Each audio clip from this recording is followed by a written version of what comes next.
We are back. Hi. I'm so glad we're back. I know. Thank you to everyone who commented on how much they liked the Mary Collins I bonus know. release. Mary Collins, though. We love her. Yep. Just These love. fucking assholes. So, Speaking of love, obviously I love you. And we have been getting a lot of questions, and I don't know if we've talked about it like way, way, way a million episodes ago. A lot of people are like, wait, how did you guys meet? And oh boy, get I was ready. like, we have a really heavy episode today. It is horrific and terrible. But before we get into the terror and the bullshit that we're about to talk about, because it's pure bullshit, I wanted to tell the story of how Telly and Ash came to be. Because Tell it's us. funny. It's so funny. So I'm serving at this cafe, waitressing, and there's a bar, and it's this hot day. I'm pregnant, but like a month pregnant. Just found out I'm 22. I'm like, my life is over. What the fuck is going on? What am I going to do? I was just spiraling, right? So I'm doing my thing, and this beautiful girl walks in the door. She's young. She looks terrified. And she like comes in and she's all dressed all pretty because back then Chantel worked at a bridal shop. So this girl sits down at the bar and she looks at me and she goes, I'm all alone. And I just moved here and I'm scared and I don't have anyone. I had no one. Yeah. And because it's me and I really haven't changed much over 20 years, I just looked at this girl and I'm like, well, I'm pregnant. I was like, shit. So should we be friends? That is literally. That's the start. That is the start of like a lifelong best friendship, sisterhood. Yeah. And she literally was like, well, do you want to be friends? And I was like, yeah. Because I had left home. I would have been, what, 18? 19. I was 19. Yeah. And was terrified. Yeah, because remember, Chantel was raised in a very religious, I came from such a religious household, and I was just like out in the world on my own, had my own apartment, had my own job. The friggin' knocked up barista. Hello. I was like, I've read about girls like you. Yeah, like, well, hello, welcome to the freak show. Buckle up, girlfriend. Yeah, if that we was would the only beginning. have known.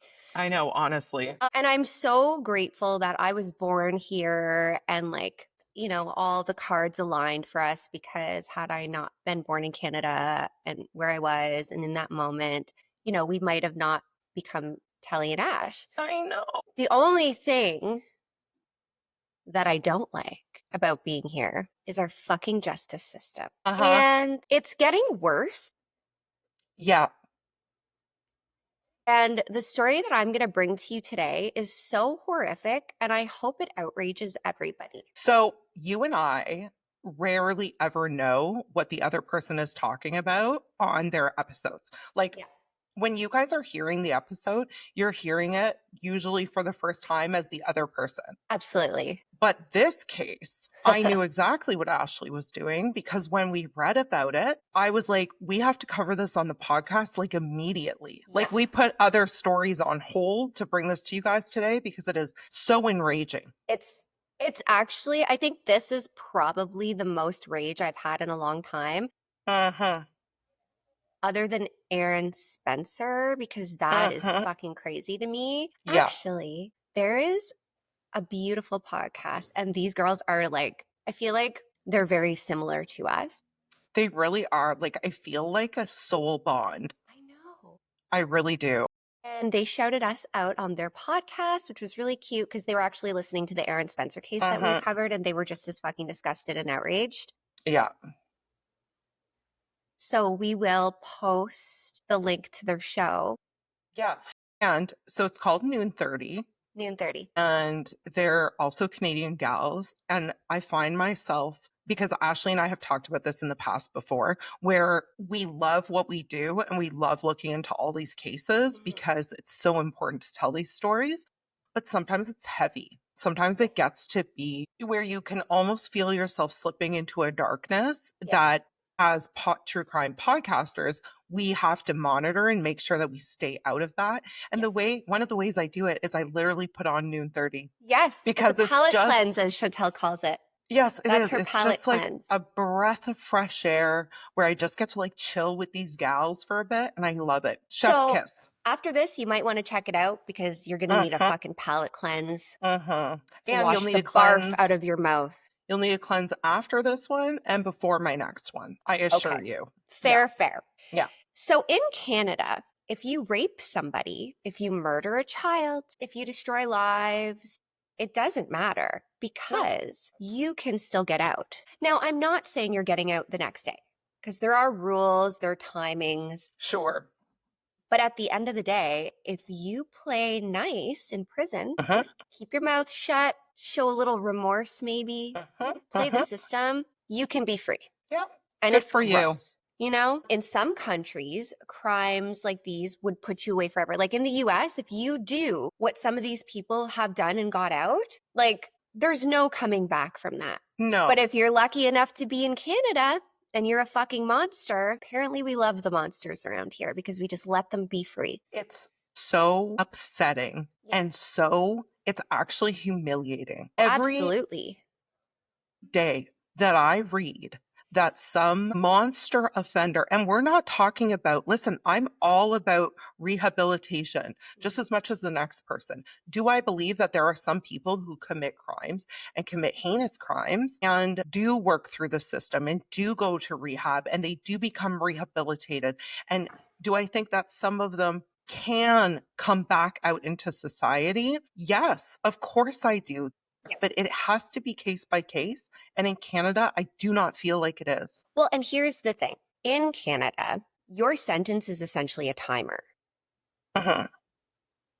And so when that timer runs out, these fucking monsters are quietly released. Very Yep. few times is there an issue where they, announce to the public, hey, this child rapist, child Yep. murderer, fucking psychopath has been released into a community that feels safe. And usually they end up in smaller communities, the places where you have that false sense of security. Yeah. It's all just fucking crazy. But another thing too that you mentioned is like in Canada, we see it so often. Even let's say you get 3 years in prison for rape, Mhm. you can be out in 2.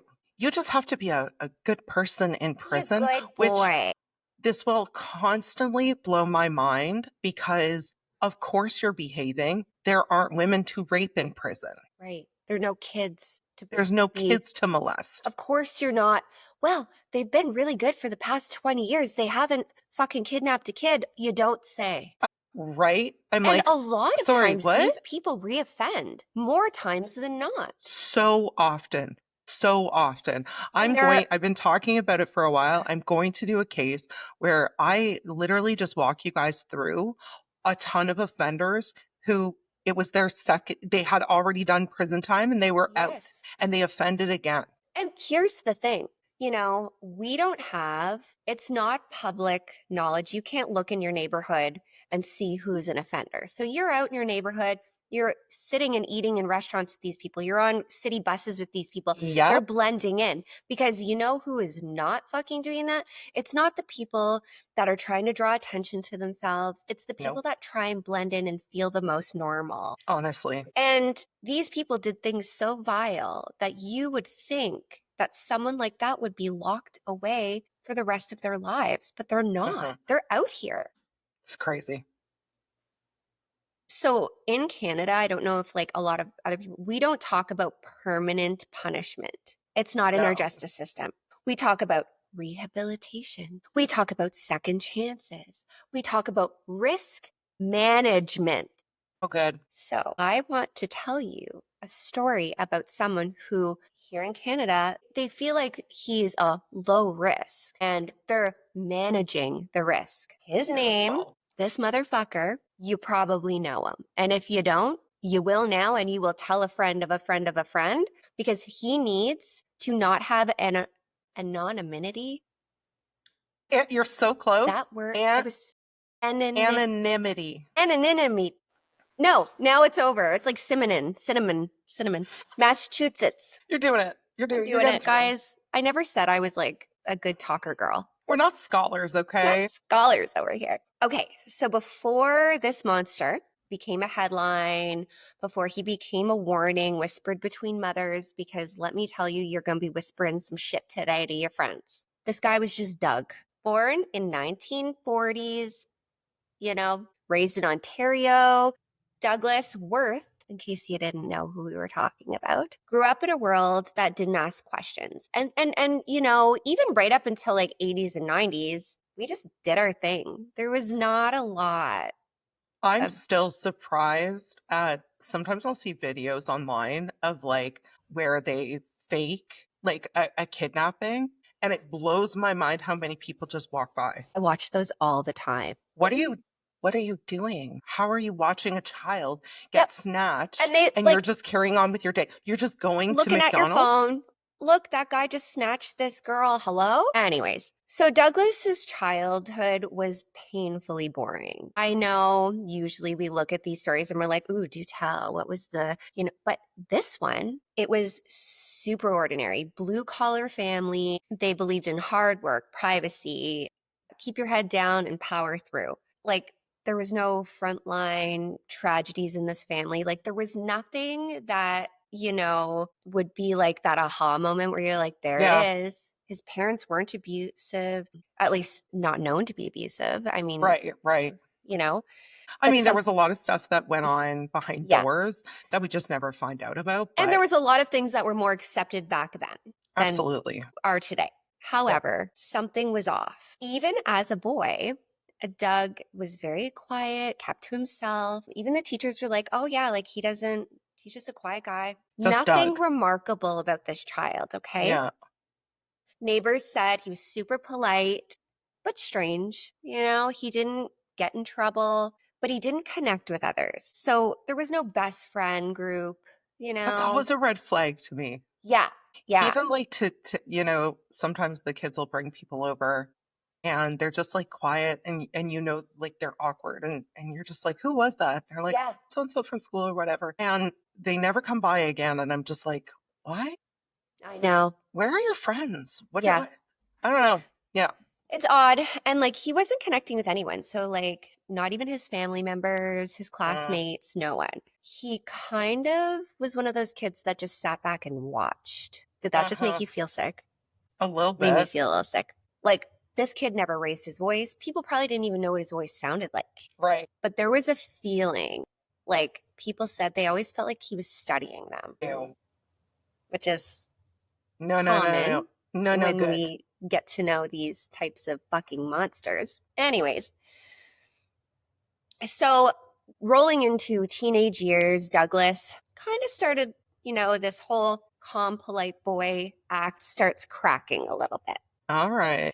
So cracks will start to show at some point with someone who, Usually, yeah, yeah, usually in your teenage years. yeah, yeah.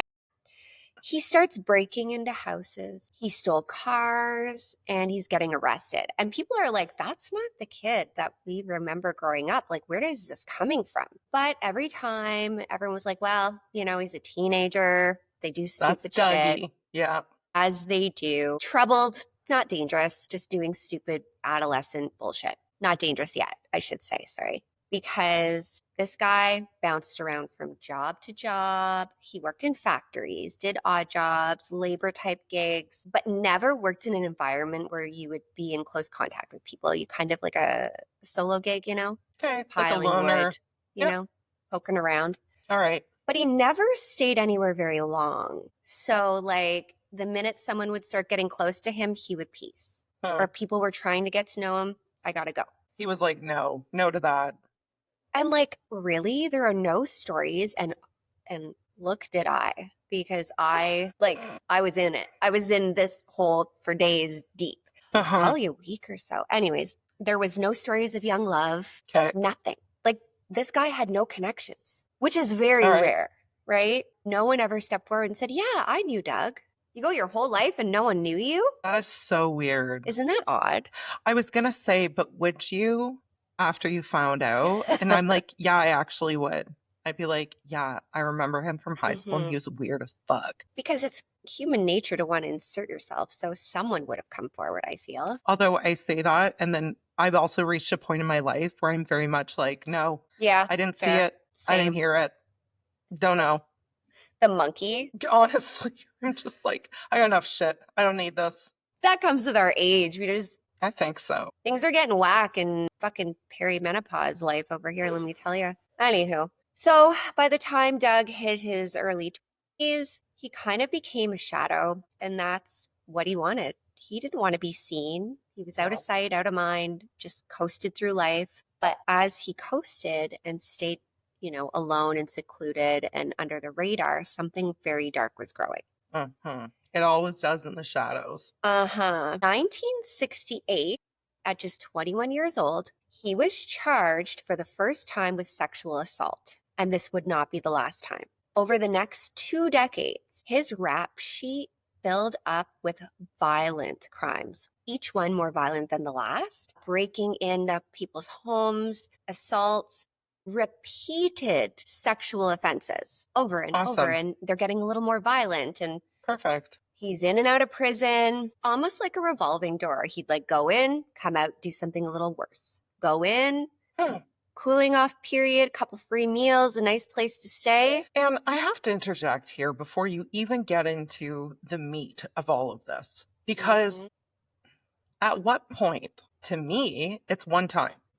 You come to jail, you do your time, we let you out of jail, you offend again, you're done. You're done. You can't do it. You just proved to us that you can't do it. You can't do society. No. So now you're done. Yeah. So each time he got out, they would put stricter conditions, but each time he would slip through because we talk about it all the time. Like, these conditions are a fucking joke. And the system did nothing to stop him. A little slap on the pee-pee and you're on your way, basically. It's fucking ridiculous. Sorry. That is the first time I've heard you say a little slap on the pee-pee. I can't with you. I was going to say on the hand, but I felt pee-pee was a little bit more On the pee-pee. more appropriate for the story. Oh, fuck. And, this is like my Roman Empire. If Tell us. okay, I think about this all the time. You go to prison, you come out, you reoffend, you go in, you come out. The prison system, when people are there, is almost teaching you to become a better criminal. So are we sending these people, knowing that there is no such thing as a full life sentence, into these places just to become smarter and more sleuth-like? That's a really upsetting thought, Ash. I think about it all the time. Like, I'm pretty upset about that. Yeah. It's terrible. It's terrible up in here in this brain of mine. No one, talked about Doug because there is no system in place to warn people that there is a sexual predator out there.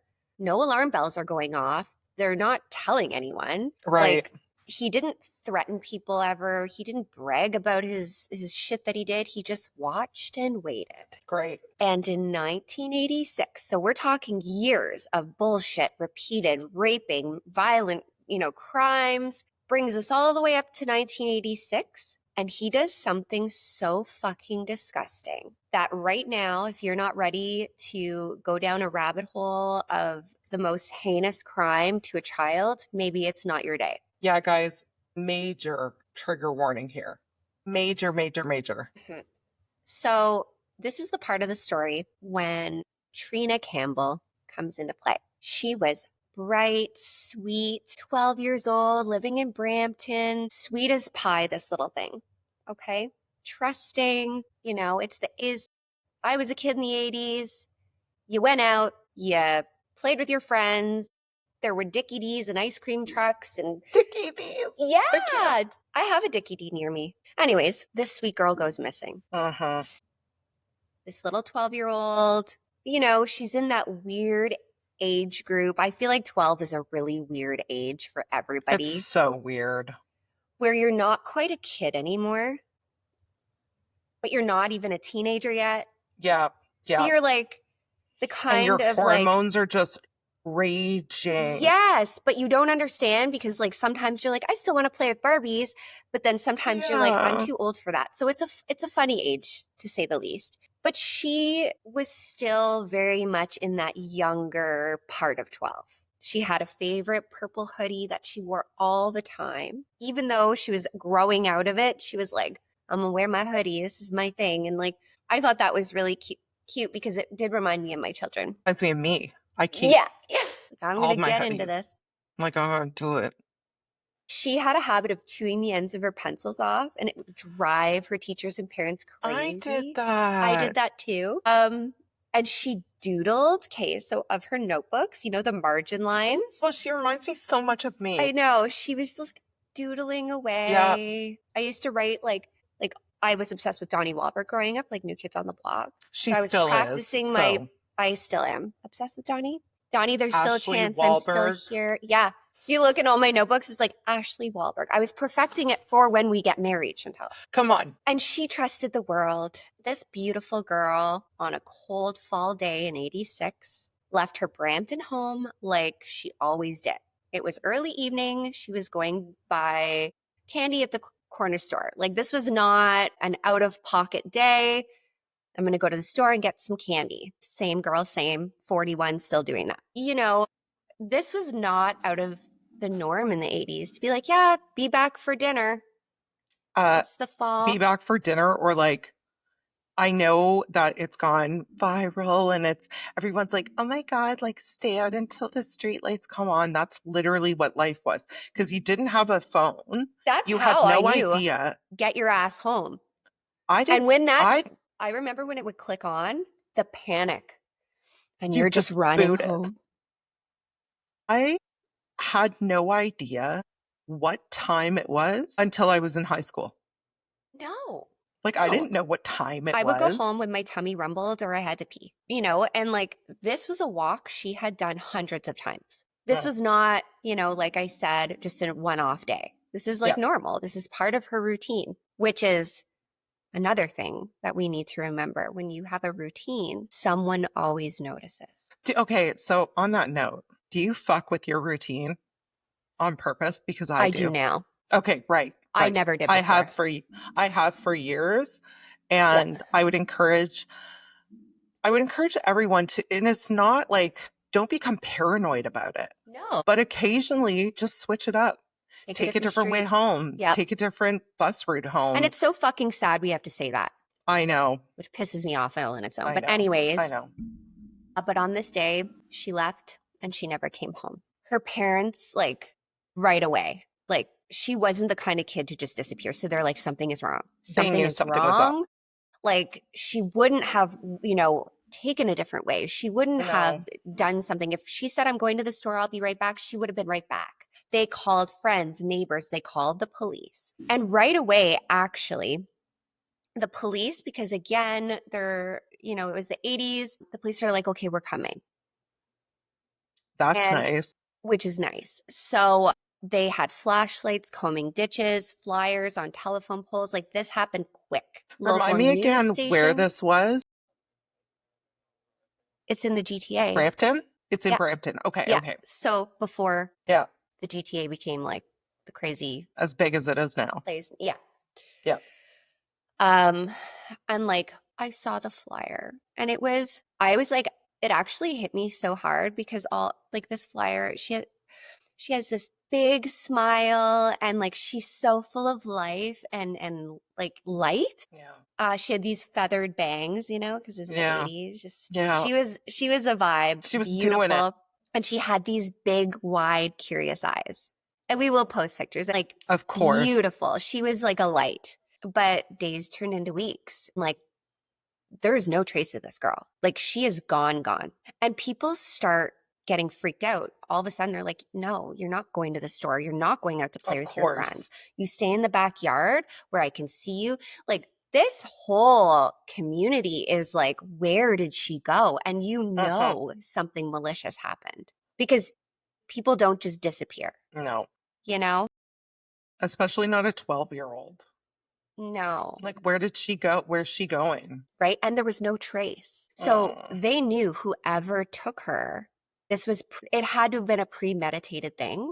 You know, that was very, very evident when I was reading it anyways, that somebody had been watching her routines. Somebody was, lurking, waiting, very opportunistic in a sense where maybe no one was around for a minute, and that's how it Yeah. happened. Yeah. So shortly after these weeks have passed, police find her body in a wooded area on a vacant property.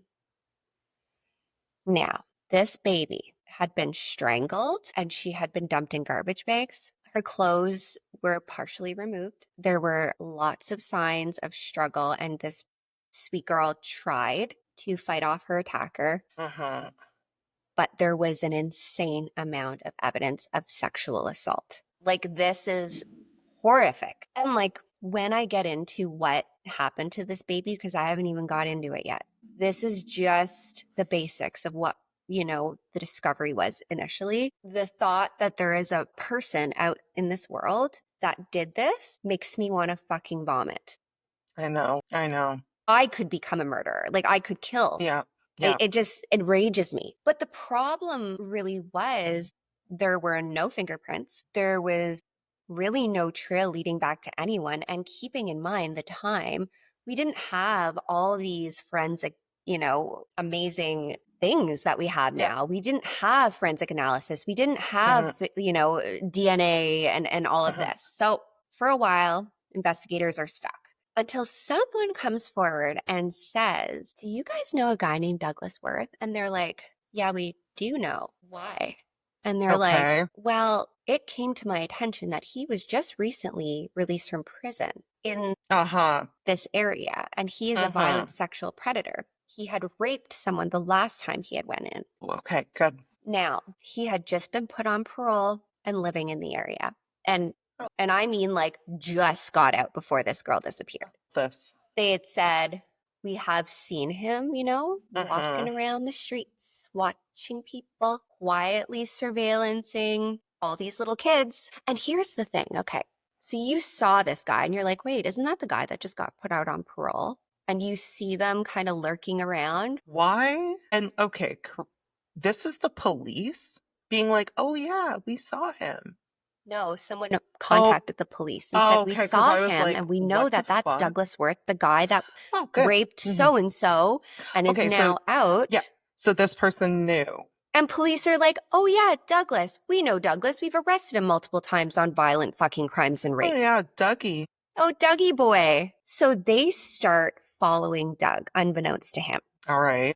So they're tracking his movements and they're like, let's just see. So they are going around asking neighbors, parole officers. They're even going into the correctional facilities and talking to people that resided in these places with him, because they're like collecting. It's a slow Uh-huh. collection of, okay, like, do we have enough that we can maybe pull him in? Because again, in Yeah. Canada, you have to have enough proof to be able to even talk to somebody. You can't just be going off vibes up in here. No. No. Wish you could though. Uh-huh. So eventually they gather enough and they are able to search his property. When they're in there, they start finding fibers that match Trina's, remember her little sweater? Purple sweater. Oh, no. So they're like, wait, that matches the sweater we found Hmm. at the scene. So right away, they're like, that's enough forensic evidence Yeah. to Like, we link gotta him to talk the to this scene. guy. So they pull him in, and like, it doesn't take long before he confesses. Like, which I Oh, find like, shocking. that is shocking. Like, the pressure came down, he cracked, and Okay. he's not remorseful. He's not giving the full details of the crime. He's just like, okay, yeah, He's I just did like, it. yeah, I did it. Love that. He said, yep, I grabbed her, I assaulted her, I killed her. And like, there was no like detail what he had done. He was not bragging. He was just matter of factly stating, "You're right. Yes, I did what I did," kind of And thing. yeah. At one point, he did say things got out of hand, almost like he's Ashley. trying to say it was a mistake, but there was nothing. Like, there was no indication of a mistake. The mistake was his birth. Okay. I have such a hard time because we've heard this over and over and over again with during different interrogations. Hand is like we were arguing and I slammed my fist on the table and I shouldn't have done that because that was, angry. Mhm. Out of hand is not, and then I accidentally, purposely strangled her and killed her. Right. What? That's not out of hand. No. That's out of the hand halfway down the street. Yeah. Yeah. And Out of here's the thing. hand. This guy has always shown predatory behavior. Yeah. It He wasn't out of hand. He wanted to do it.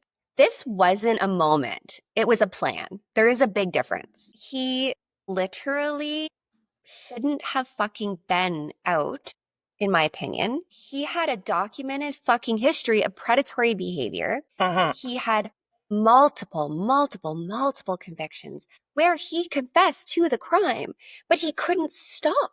So this is like a compulsion. So this is a sick fuck who Yeah. you're just like, let's give him one more try and see if he fucks Maybe around. this time he'll be different.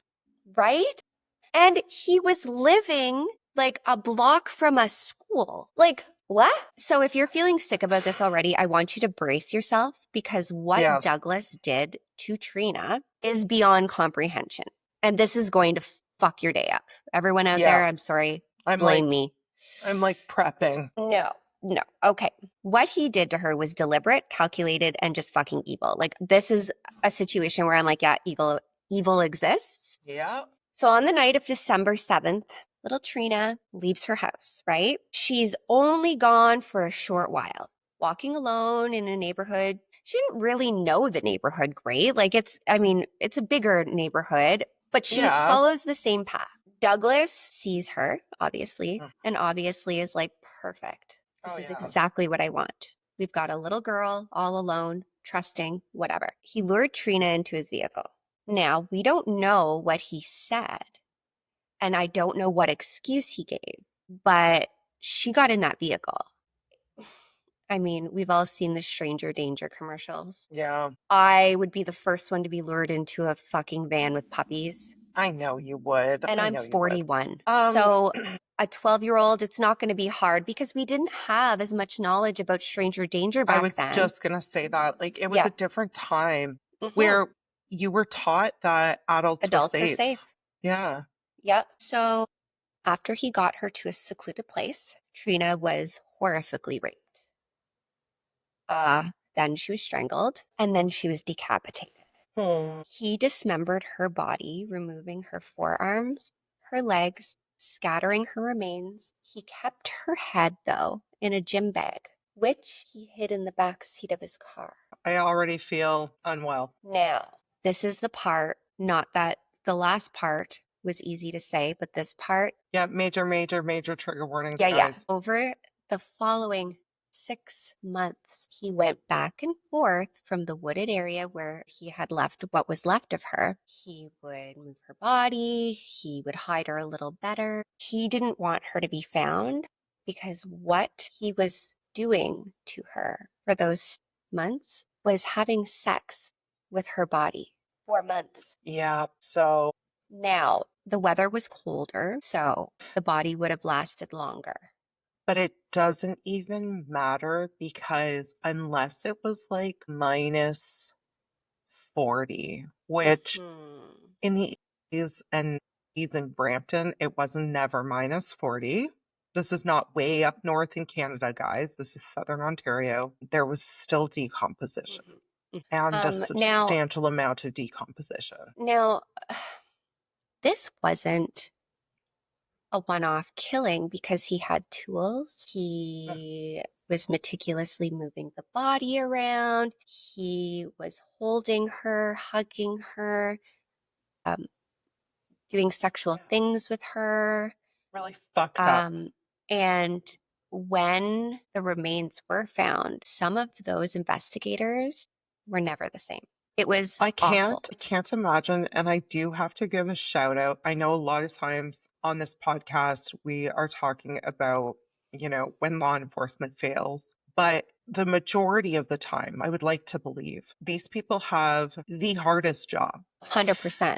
Because I went to work today and I had a bunch of emails to answer, and that sucked. And, Matt's at work today, probably sweating, moving shit around, using his body, and that's also hard work.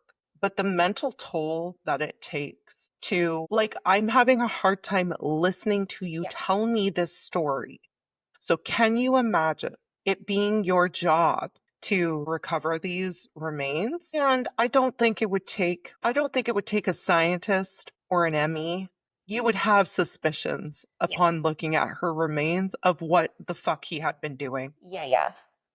And then to have to go home to your families, I don't know how do you do that? How do you do that? So just It, like, it was awful. And he might have gotten away with this uh-huh, had it not been for his own family. Because once totally. this investigation gets rolling, it Uh-huh. was Worth's sister and his stepson who finally did come forward. And they told police that he did confess to them. Sorry. What the fuck did you just say? That he had talked about the body, that he even asked Sean to help him relocate Trina's head to bury it somewhere else. Can you fucking PSA with imagine hearing that in your house? Like, "Oh, how is work? Oh, it was good. Actually, do you think you can help me do something?" PSA time with Chantal. Guys, I don't care. I don't care if it's your mom. I don't care if it's your kid. I don't care if it's the love of your life. If someone comes to you and they're like, hey, I committed an atrocious murder.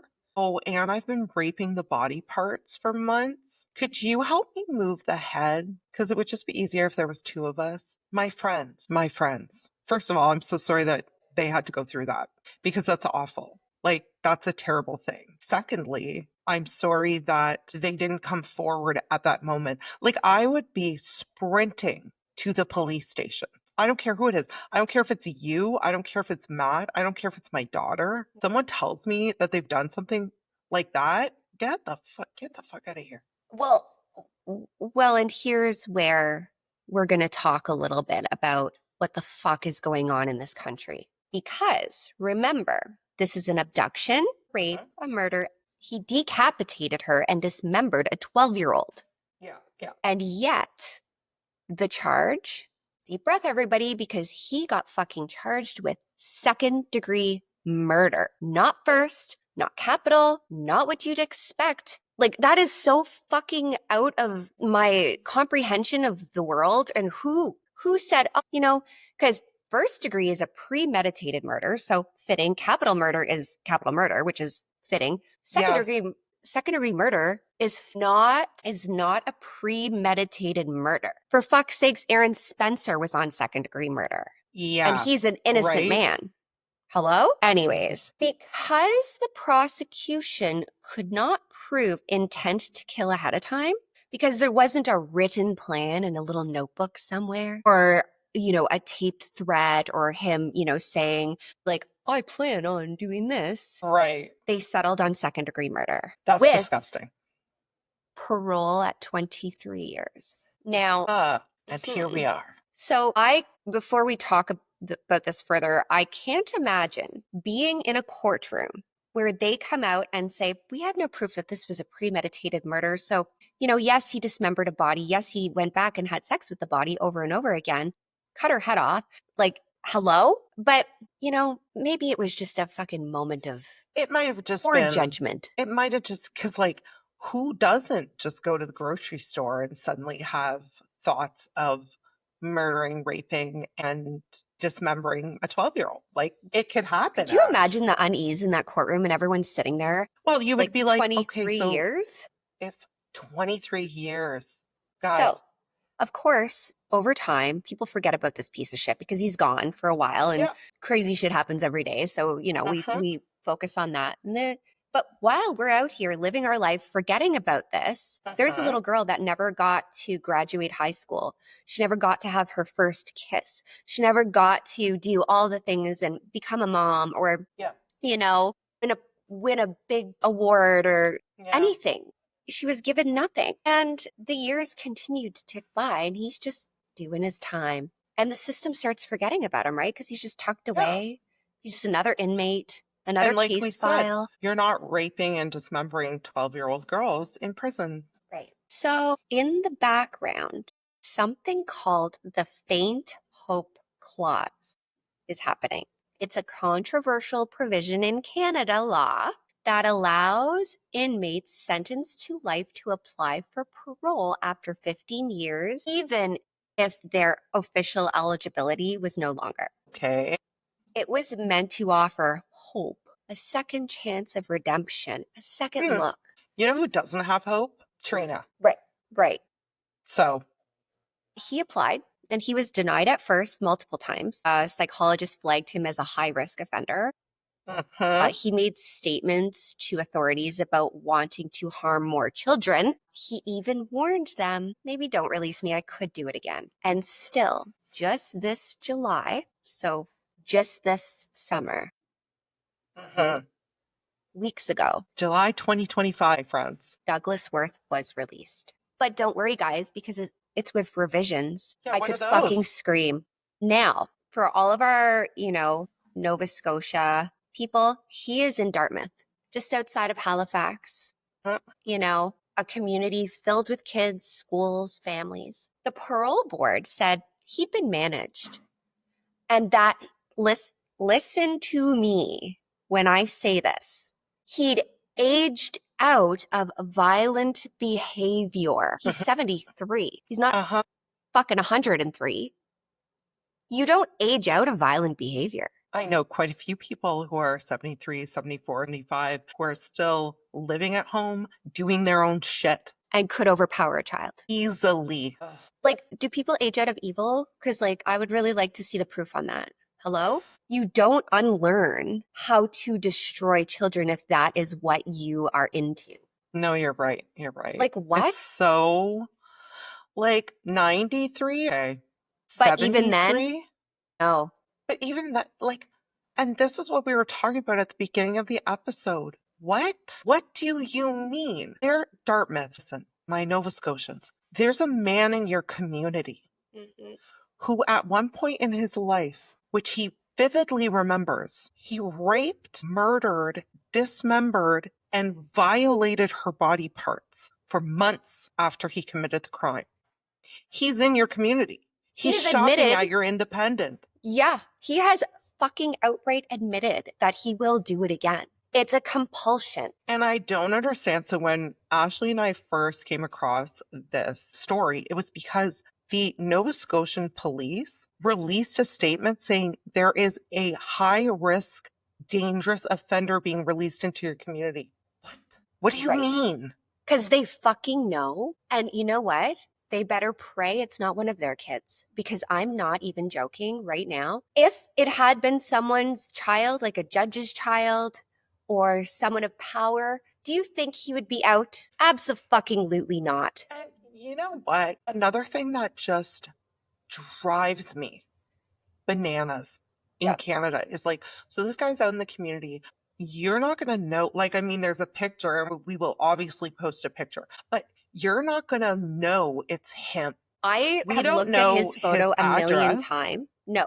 And I'm telling you, I could walk out my door right now and he could be out there and I wouldn't even because he just looks like a nondescript dude. Yep. Like a regular dude. So this was not justice. This was fucking paperwork. Yeah. Because no one thought twice about it. No. And it's just due process. It's done. And here we are. Trina would have been almost 50 this year. Maybe she was a mom. She could have been an artist. She could have been a teacher. She could have been so many things. She could have loved thrift stores and, been a coffee addict like the rest of us. But she never got the fucking chance. But yet Douglas Worth, got shuffled quietly around and then slowly released. Her family has to sit there and be like, so now I have met couples on vacation that are 85. They're swimming in the ocean. They're having a fucking margarita on the beach. He does not deserve to put his toes in the sand. He does not deserve to have the sunlight on his face. I was just going to say, Douglas Worth can get into his car tonight and drive 15 minutes and watch the sunset over the ocean. And that, my friends, is not justice. I don't care. And this is what we were talking about too, where it's case by case. Are there cases where they can be rehabilitated and let out? Sure. Someone should have looked at Douglas's crimes and been like, there is no rehab. There is no saving this. This man never deserves to live outside of a prison cell. I No. don't care. I don't care. I'm not being unreasonable. I'm not being unfair. This is not justice. And here's the thing. He applied for parole so many times. Well, So yeah. every time he applies, her Mhm. poor family has to relive it all over again, write letters, show up, be like, please don't release this man. And then they all walk in 2025 and they watch him walk out those doors. And then the parole board issues the fucking statement that said his age at 73 made him statistically less likely to reoffend.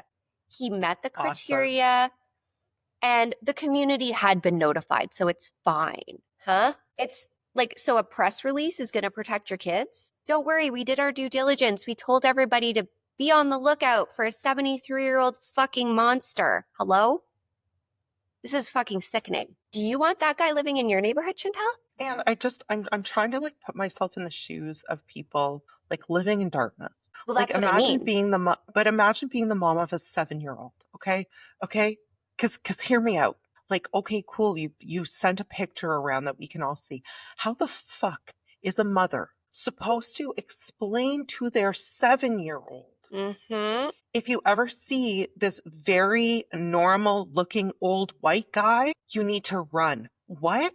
How? How do you have that conversation with your children? Yep. And why is it the responsibility of innocent Nova Scotians to have that conversation with their children? It's crazy. And basically, to me, this episode, obviously, we want to focus on the fact that, Trina Campbell was not just a victim. She's a symbol to me of the systematic failure that is our fucking country and the justice system. Because Mhm. statistically speaking, okay, a 73-year-old might not rape somebody, but a 73-year-old who spent their entire life lusting over bloodlust and being a pedophile doesn't just wake up on his 73rd birthday and becomes a fucking normal person. He will still have those impulses. He will still want to do those things. Mhm. That does not go away with age. No, I don't think it goes away with age. I don't think, like, it's just, Like, the system is failing so bad. And I really hope people spread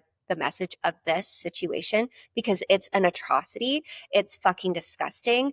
I yeah. I am so embarrassed to be a part of a country that allowed somebody to do that to a child and then Mhm. said, well, they've done their time. Get Yeah. fucked. And like what I really want people to take away from this episode, as well as this horrific story, and like also watch your fucking back, Yeah. is this is not like we're telling you guys this story and we're shocked and we're appalled and we're really angry, like really angry. And I'm sure that you noticed like this episode wasn't as fun as some other ones because we're fucking livid. But what I want everyone to understand is that this case is not in a silo.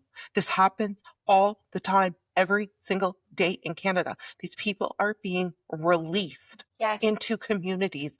And I mean, we were lucky, I guess you can call it luck, that there was a warning put out about this guy, but But if that doesn't happen. you feel the fucking need to put out a warning, maybe that be the warning that, I know, like, can that not hello? be the thing? Can that not be the thing? So there is a page on Facebook.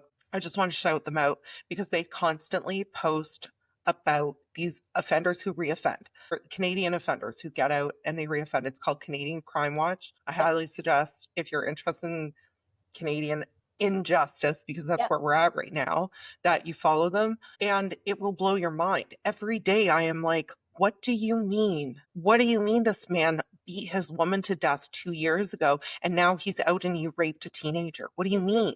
The amount of reoffending it will, like, because we talk about it, but when you actually see the lists and the lists and the lists, and you're Yeah. watching our system slowly fail, and it's Guys, almost like they're putting the fucking perpetrators before the victims. Like, yes. We assume, and I don't want people to walk away from this episode feeling terrified no. because I don't want to instill panic. But at the same time, I think as Canadians, we live with this false sense of security. We believe that we are somehow sheltered or somehow saved from this bullshit. And the truth, like, I just saw something last week. There was a sex offender sting online. They caught 11 men. Ontario. 11. 85 arrests were made. Guys, these are guys online who were trying to have sex with kids. Think about that for a second. Like, we have to start opening our eyes a little bit and understanding that the system that you think protects you, or the system that you think, like, oh, well, if that were to happen, they would take them off the street. That's not necessarily what's happening anymore. And you just, as a Canadian citizen, you need to be made aware of that. Deep breath.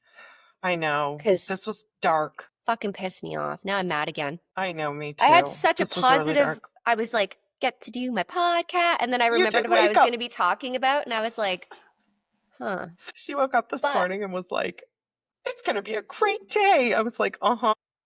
Right? But what is great about us having this as Canadian girls, we'll take the heat and we'll put out the bullshit and we'll be ourselves and we'll be authentic and we will, Mhm.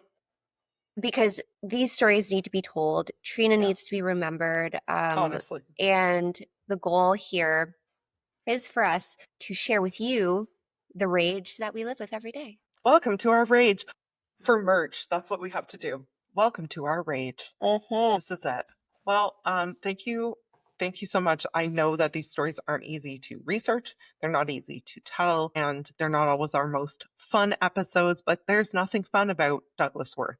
Nothing fun at all. But I can hear my dog getting very upset in his crate. And before anyone comes at me, this dog took an entire bag of goldfish crackers off the pantry shelf this morning, ripped it into 1,000 pieces. It's for his own safety, believe me. Like, he's in there because he's being a shithead. So, but I can hear him getting a little bit sad. So I do have to go let him out. Thank you again. Thank you all for listening. Treat yourself to, I don't know, treat yourself to a sweet treat today. Sweet treat? A sweet Don't mind if I do. Don't tempt me. I will do it. And we'll see you all on Friday for another not fun case. No, we'll see them on Tuesday. What's today? Thursday. Listen, don't judge me, okay? Anytime there's a long weekend, They're going to be like, what happened to Tuesday? I have no fucking idea what day today is. None. Clearly. So we'll see you on Tuesday. See you Tuesday. Bye. Bye.